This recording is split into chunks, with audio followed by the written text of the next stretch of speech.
네, 어제 하루 코로나19 신규 확진자 1,540명 발생했습니다. 4차 대유행의 불씨가 좀처럼 꺼지지 않고 있습니다.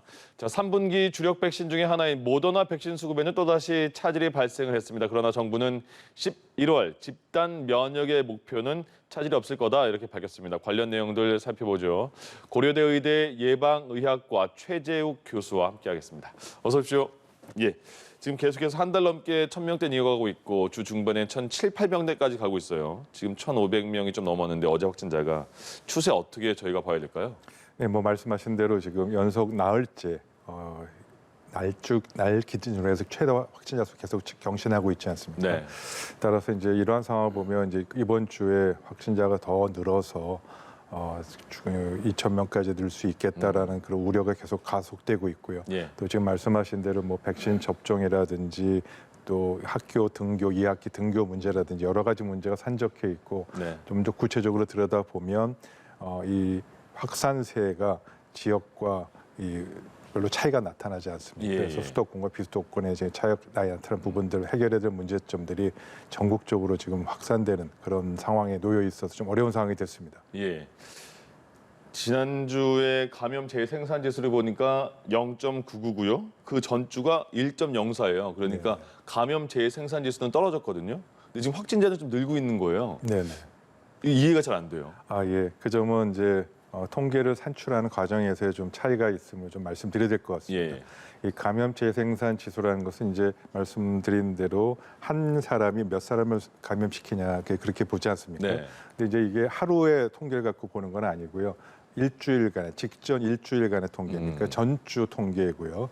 두 번째는 이게 전국과 지역별로 나눠서 봐야 되는 그런 이제 문제점이 있고요. 예. 그래서 그런 부분을 좀 감안해서 보면 네. 지금 최근에 나흘간 계속 연속적으로 증가했던 이런 부분들은 다음 주에 통계가 보면은 감염 재생산 수가 증가하게 되는 걸로 나타날 겁니다. 예. 그래서 그런 면이 있고요. 전국적으로 보면 1.04에서 0.99로 전전주에 비해서 감소했지만 내용을 들여다보시면 수도권과 비수도권이 확연히 차이 나지 않습니까? 수도권은 계속해서 감소하고 있습니다. 예, 예. 그래서 수도권은 전체적으로 감염 재생산 지수가 0.1 미만 계속 떨어지고 있는데 비수도권 지역의 감염자 수가 계속 증가해서 지금 어제 기준으로만 해도 45%의 환자가 전국적으로 이 전체의 45%가 비수도권에서 네. 나왔습니다. 근데 한 달 전만 생각하시면 20% 정도에서 예. 지금 거의 2배가 증가해서 지금의 현재 4차 유행은 현재는 비수도권 지역의 감염이 주도하고 있다. 그래서 이런 것이 차이가 있어서 좀 그렇게 수치가 좀 이렇게 다르게 보인다는 것을 말씀드리고 싶고요. 예. 따라서 지금 경남, 부산, 경북, 그다음에 충청권 지역에서의 이 확산세를 어떻게 잡을 것이냐에 따라서 거기 통제가 가능하냐, 가능하지 않겠냐에 네. 따라서 앞으로 이번 주 후에 이 4차 유행을 좀 정점을 꺾을 수 있겠느냐, 혹은 정점이 계속 유지되느냐 그 부분이 이번 주에 좀 어느 정도 가름할 수 있을 거라고 보여지고 예. 상황은 좀 약간 좀 어려운 상황이 됐습니다. 그렇군요.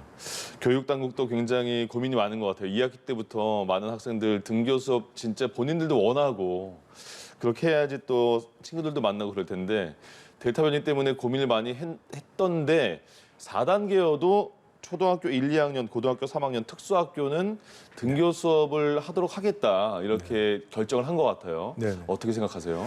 네, 불가피한 조치였다고 봅니다. 뭐 전면적인 등교는 아니고 지금 예. 말씀하신 대로 초등학교 1, 2학년, 그다음에 특수학교 학생들, 그다음에 고3 학생들의 경우는 수업 등교를 허용하되 그렇다고 모든 걸 등교하는 건 아니고요. 예. 이 재적 인원의 3분의 1 이상을 이제 4단계 지역, 3분의 2 정도까지 출석이 가능한 거는 이제 지방 이제 3단계 지역 이렇게 나눠서 하고 있습니다. 네. 불가피한 조치라고 보고요. 예. 그럼에도 불구하고 등교를 일부 허용하는 그런 상황이 있음에도 불구하고 여러 가지 또 추가적인 역학조사라든지 추가적인 그런 방역 조치 수단도 계속해서 도입하고 있기 때문에 예. 상황을 좀 보면서 최대한 등교를 허용할 수 있는 데까지 허용하는 상황을 좀 보고 판단해야 하는 것이 바람직하지 않을까 싶습니다. 알겠습니다. 부산에서도 그랬는데 김해에서도 보니까 요양병원의 어르신들 백신을 일찍 맞으셨는데도 불구하고 코로나 바이러스에 감염이 된 거예요. 그러니까 네네. 돌파 감염이라고 표현을 하는데 예. 왜 어르신들은 백신을 맞으셨는데 또 감염됐을까요?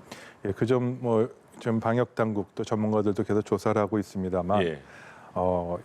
예견됐던 부분이기도 좀 합니다. 네. 지금 80대 이상은 뭐 전체 백신 이 접종률 90%까지 됐다 하더라도 일부 안 맞은 분도 여전히 있을 뿐더러 백신 접종이 되었다 하더라도 백신의 종류에 따라서 감염 예방 효과, 특히 델타 변이에 대한 감염 예방 효과는 조금씩 차이가 있습니다. 예. 지금 초기에 백신 접종을 맞았던 아스트라제네카인데 아스트라제네카가 델타 변이의 경우 기존 감염 예방 효과가 80대 후 85% 중에서 70% 중 한 10% 이상 감소되는 것도 있고요. 네. 이 고령층의 경우에는 워낙이 면역력도 좀 저하돼 있지 않습니까? 네. 따라서 백신을 접종했다 하더라도 항체 형성이 그렇게 젊은 분들하고는 같이 잘 되지 않는 경우도 분명히 있을 것이다라고 예. 사실 전문가들이 많이 예측한 분야가 있습니다. 그래서 그러한 것들이 지금 실제로 상황으로 나타나는 것이 아니냐 이제 그렇게 고민을 이제 하고 조사들을 지금 시행하고 있는 상황이라서 예. 돌파감염의 요양병원의 문제점은 계속 좀 더 강화해야 되는 관리를 강화해야 되는 그런 상황이 됐습니다. 그렇군요. 국내 최초 3상 임상 시험 승인됐다. 그러면 언제 상용화가 되고 언제 국민들이 맞을 수 있는 거예요? 아직 그렇게 그 결과를 너무 빠른 속단하기는 좀 어렵고요. 이제 예. 3상 임상 시험이 결과가 나와야 그 결과에 따라서 사용 여부 또 긴급 사용 승인 여부를 결정할 수 있겠죠. 지금 방금 전에 이제 그 정부 당국이 발표한 바에 의하면 예. 유전자 재조합 방식의 이 SK바이오의 이 백신을 후보 물질을 3상 임상 시험을 하되 기존 3상 임상 시험과는 다른 비교 임상 방식의 3상 임상 시험을 하겠다 이렇게 얘기했습니다. 이제 용어가 잘 모르겠어요. 네, 그래서 비교 임상 방식이라는 걸 좀 설명해 드려야 될 것 같습니다. 네. 그 통상 3상 임상 시험은 보통 다른 모든 백신들이 3만 명 정도의 실험 대상을 갖고 임상 시험을 진행합니다. 예. 그러다 보니까 대규모로 3상 임상 시험에 인구를 모집해야 되는 현실적으로 우리나라에서는 어렵습니다. 네. 그래서 3상 임상 시험을 하려면 개도국에 나가서 좀 해외랑 같이 공동으로 해야 되거나 두 번째로 비용도 거의 3천억 원에서 2천억 원 사이가 됩니다. 그래서 사실 이렇게 일반 기업이 하기가 좀 어려운 정도의 예. 경제적 부담이 있습니다. 그래서 이러한 점을 감안해서 이미 백신이 많이 개발됐으니까 네. 동일한 유사한 백신이 사용되고 있다면 그 백신과 비교하는 방식으로 하면은 임상 규모의 시험 대상자 숫자도 줄이고 지금 이 비교 임상은 오늘 지금 발표한 바에 의하면 이제 4천 명이지 않습니까? 네네. 대조군 999명, 임상 시험군 3천 명 해서 기존 아스트라제네카 백신과 비교를 해서 얼마나 효과가 있는지를 보겠다. 그러면 규모도 줄이고 예. 비용도 줄이고 그리고 좀 효과적으로 빨리 3상 임상 시험을 단축할 수 있겠죠. 네, 그러한 상황으로 지금 진행하겠다는 것이고요. 예. 만일에 그렇게 진행이 빨리 좀 스피드하게 된다면 몇 개월 내로 그 결과들을 1차로 볼 수 있고 네. 그 결과에 따라서 최종적으로 효능과 효과 부분은 검증이 된다면 백신 긴급 사용 승인 여부를 신청을 할 수 있겠다 없겠다를 판가름할 수 있게 될 것 같습니다. 그러니까 지금 우리나라 국내 코로나19 백신이 최초로 3상 임상 시험이 승인됐다. 이거는 우리나라로서는 처음이고 굉장히 뜻깊은 그런 상황이네요. 그럼. 네, 맞습니다. 당연히 우리나라도 이제 백신 생산국으로서의 어떤 위치를 좀 갖게 되는 것, 예. 뭐 그런 자존심 문제를 떠나서 우리가 충분히 우리가 사용할 수 있는 백신을 충분히 확보할 수 있겠다, 생산할 수 있겠다는 그런 점에서 굉장히 중요한 길목이 될 것 같고요. 예. 아무쪼록 3상 임상 시험이 잘 진행이 돼서 우리가 기대하는 결과가 나오기를 좀 바라야 되는 그런 상황이 됐고요. 예. 뭐 3상 임상 시험을 진행한다 해서 뭐 100% 그것이 좋은 결과가 나올 거라고 너무 속단하는 것보다는 네. 신중하게 좀 기다려보는 것이 좋지 않을까 싶습니다. 알겠습니다. 추가적으로 뭐 중간중간에 중간 결과라도 나오면 교수님께 여쭤보겠습니다. 예.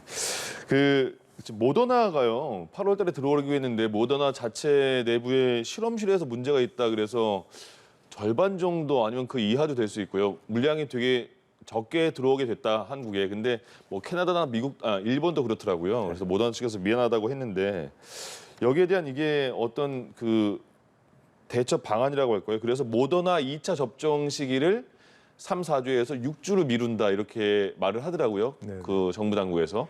괜찮은 거예요? 좀 늦춰도 2차 접종을? 네, 원래 당초 모더나는 이제 2차 접종이 1차 접종 후 4주고요. 네. 화이자는 3주였습니다. 근데 그 부분을 좀 늘리는 것에 대해서 이제 6주로 늘리는 것, 3주 화이자는 3주, 4주 늘리는 것에 대해서 이제 정부 당국이 그렇게 한시적으로 진행하겠다 이렇게 얘기했습니다. 예. 사실 그 부분은 미국 질병청도 6주까지는 모더나의 경우는 접종을 2주 연기해도 괜찮겠다. 그다음에 또 많은 뭐 영국이나 독일이나 이런 부분도 그렇게 한 선례가 있습니다. 네. 그러나 이제 단 예. 그렇게 연기하는 것에 있어서는 전제 조건이 있습니다. 네. 그러니까 불가피한 경우라라는 표현이 들어 있고요. 예. 그런 불가피한 경우가 뭐 예를 들어서 뭐 사례를 말씀드리면 대만이 7월달에 모더나 백신이 거기도 똑같이 늦게 들어오면서 예. 접종을 2주 연기해서 거기도 6주로 했습니다. 그래서 보건부 장관이 공개적으로 얘기하기를 불가피한 상황을 어떻게 설명했냐면 백신이 지금 공급사가 우리가 충분히 공급이 계획대로 안 돼서 지금 진행할 수 없기 때문에 6주로 늘리겠습니다라고 국민에게 양해를 구하면서 진행을 한 바가 있습니다. 그래서 예. 그러한 것이 이제 불가피한 상황이고요.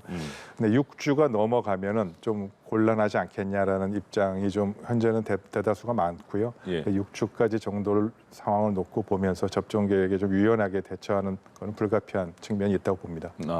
정은경 청장이 그래서 그런 거예요. 이렇게 백신 공급에 차질이 좀 생길 것 같으니까 플랜 B를 계획하고 있다 이렇게 말을 했는데 그 중에 하나가 나온 게 지금은 50세 이상만 우리나라에서 1차 아스트라제네카 허용을 했는데 아스트라제네카를 그 다른 연령층에도 1차로 접종할 수 있을 수 있다 이런 얘기인 것 같은데 괜찮은 건가요? 그 점은 이제 좀 고민스러운 지점이 됐습니다. 네.